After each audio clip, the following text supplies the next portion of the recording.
পালাতে হবে 4 তারিখে বেলা 12টার সময়। কলকাতা থেকে ইউরোপে যাওয়ার কোনো ফ্লাইট নেই। আপনি দুবাই যাওয়ার ফ্লাইটের টিকিট কেটে রাখুন, আপনাকে আমরা ছাড়বো না। আপনি যা করেছেন 15 বছর ধরে অত্যাচার, সব হিসাব আপনার হবে, আপনি নিশ্চিন্ত থাকুন। ওনার অবস্থা খুব খারাপ, উনি সভা ছেড়ে পালিয়ে যাচ্ছেন এবং ওনার এলইডি আলো আছে, পুলিশ আছে, সিকিউরিটি আছে, ওনার মঞ্চে সরকারি লোকেরা আছে, সমস্ত সিটিং ফিটিং ইটিং সব ব্যবস্থা আছে।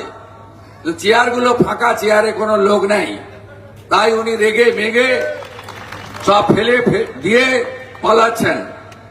আর এই এলাকায় বাক্স খুললে দেখবেন, ইভিএম খুললে একটা ভোটও মমতা ব্যানার্জি পাবে না। আমি আপনাকে দায়িত্ব নিয়ে বলে গেলাম, নিশ্চিন্ত থাকুন। যে গুন্ডাগুলো গুন্ডামি করে, এখানে কার্তিক ব্যানার্জির সঙ্গে দোলা তুলে যারা নামগুলো বলছে, এলাকা ছাড়ুন, গর্তে ঢুকে যান, নইলে পালান বাইরে। 28-29 তারিখ রাস্তাতে দাদাগিরি করতে দেব না। এখানে কার্তিক ব্যানার্জি সহ মমতা ব্যানার্জির চোরেদের যে ফ্যামিলি, যারা 38টা প্লট দখল করেছে হরিশ মুখার্জি, হরিশ চ্যাটার্জি স্ট্রিটে, এই এলাকায় জমি কেনা, জমি বেচা, এখানে খালি জমি পড়ে থাকা, এমনকি সরকারি স্কুল বন্ধ করে প্রমোটিং করা, পুরো এলাকা জুড়ে এই কাজগুলো এরা করে চলেছে। আর এখানকার যে সাধারণ মানুষরা রয়েছেন কালীঘাট পটুয়াপাড়া অঞ্চলে, তাদেরকে উচ্ছেদের ভয় দেখাচ্ছে। আপনারা আমার কথা রেকর্ড করে রাখুন এলাকাবাসী, আপনাদের উচ্ছেদ তো দূরের কথা, আপনাদের জমির কাগজ তৈরি করে দেওয়ার কাজ আপনাদের ভাই শুভেন্দু অধিকারী করবে। আপনাদের কেউ কেশাগ্র স্পর্শ করতে পারবে না।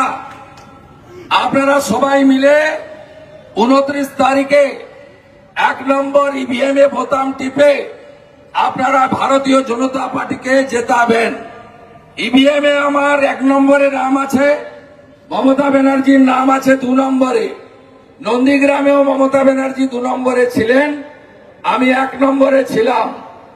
ভবানীপুরেও মমতা ব্যানার্জি 2 নম্বরে আছেন এবং 4 তারিখে গণনার দিন 2 নম্বরেই থাকবেন। 1 নম্বরে যাওয়ার কোনো সুযোগ ওনার নেই। আপনাদের সকলকে বলবো, আমাদের ভারতীয় জনতা পার্টি কর্মী যারা ওদিকে দাঁড়িয়ে আছেন চলে আসুন, ওখানে আসুন এদিকে।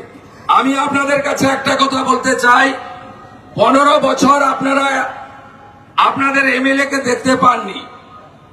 আপনারা এই ভাইকে জেতান, 8টি ওয়ার্ডে এমএলএ কার্যালয় চালু করে এমএলএ কেমন হয় আপনারা বুঝতে পারবেন এবং ভবানীপুরের মানুষের সঙ্গে থেকে আপনাদের অত্যাচার অবিচার বদলে দিয়ে আপনাদের উন্নয়ন এবং আপনাদের ভালো রাখার কাজটা আমি আগামী দিনে করতে চাই।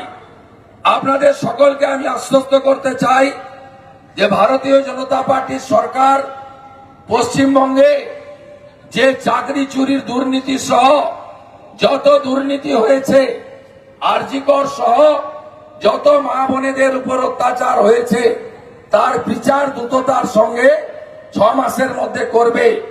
পুলিশকে ক্যাডার বানিয়ে শান্তনু সিনহা বিশ্বাসদের মতো চোরেদের তোলাবাজদের দিয়ে পুলিশকে যে রাজনৈতিককরণ মমতা ব্যানার্জি করেছে, তার বাড়ির বাজার করানো থেকে শুরু করে যেভাবে পুলিশের অধঃপতন মমতা ব্যানার্জি ঘটিয়েছে, সেখান থেকে এই পুলিশকে ডিসিপ্লিন অর্গানাইজেশনে পরিণত করে আগামী দিনে ভারতীয় ন্যায়সঙ্গত আইনকে সম্পূর্ণভাবে কার্যকর করব।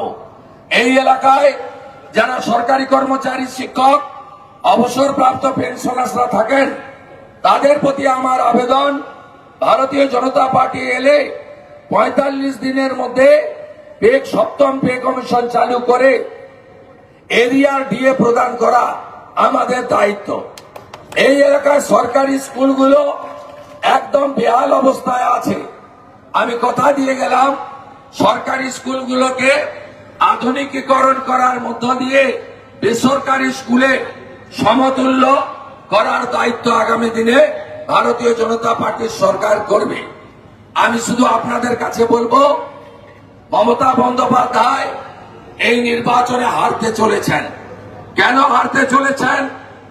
শুধু ভবানীপুর নয়, গোটা রাজ্যে গত 15 বছর ধরে যেভাবে বাংলাদেশি মুসলিম অনুপ্রবেশকারী ঢুকিয়ে তিনি জনবিন্যাস বদলে দেওয়ার কাজ করেছেন, যেভাবে লক্ষ লক্ষ হাজার হাজার ছেলে মেয়ে চাকরি চুরি করে আজকে শিক্ষিত বেকার যুবক যুবতীদের পথে বসিয়েছেন, যেভাবে RG Kar, Kasba law college, Durgapur medical college সহ কোন মা বোন বেটি এই রাজ্যে সুরক্ষিত নয়।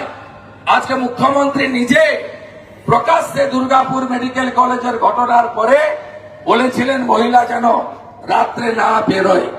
এই জায়গা থেকে বাংলাকে বের করে আনতে গেলে ভারতীয় জনতা পার্টিকে জেতাতে হবে এবং ভবানীপুর বিধানসভা কেন্দ্রে আপনারা বিজেপি প্রার্থী হিসেবে আমাকে আশীর্বাদ করবেন।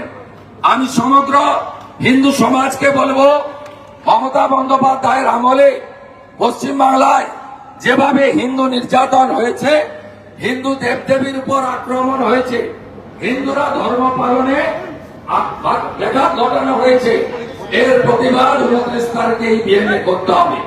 47-এ আমরা দেশ ভাগের সময় হিন্দু পলায়ন দেখেছিলাম, আবার দেখলাম মুর্শিদাবাদে 1.5 বছর আগে যখন মুর্শিদাবাদে ধুলিয়ান শামসেরগঞ্জের ঘটনা ঘটে, তখন বেদবোনা, জাফরাবাদ সহ 10টি হিন্দু গ্রামে হিন্দুদের এক কাপড়ে ফরাক্কা নদী পেরিয়ে বৈষ্ণবনগরে পালাতে হয়েছে। মমতা বন্দ্যোপাধ্যায় শুধু মুর্শিদাবাদ নয়, মালদার মোথাবাড়ি থেকে, মুর্শিদাবাদের বেলডাঙ্গা থেকে সামনেই মহেশতলা, সেখানে বিধর্মীদের হাতে তুলসী মঞ্চ পর্যন্ত আক্রান্ত হয়েছে পুলিশের সামনে। গোটা রাজ্যে দুর্গাপূজার বিসর্জনের দিন বদলে দেওয়া হয়েছে মহরমের শোভাযাত্রার জন্য। এই মুখ্যমন্ত্রীর আমলে দুর্গা ঠাকুর আক্রান্ত হয়েছেন, দুর্গাপূজায় বাধা দেওয়া হয়েছে। ফালাকাটাতে দুর্গা মণ্ডপে ঢুকে বলা হয়েছে এখানে চণ্ডীপাঠের মাইক লাগানো যাবে না। গার্ডেন নিচে গিয়ে বলা হয়েছে আমাদের এলাকা, এখানে গায়ত্রী মন্ত্র পাঠ করা যাবে না। দয়া করে আপনারা এগুলো ভুলে যাবেন না।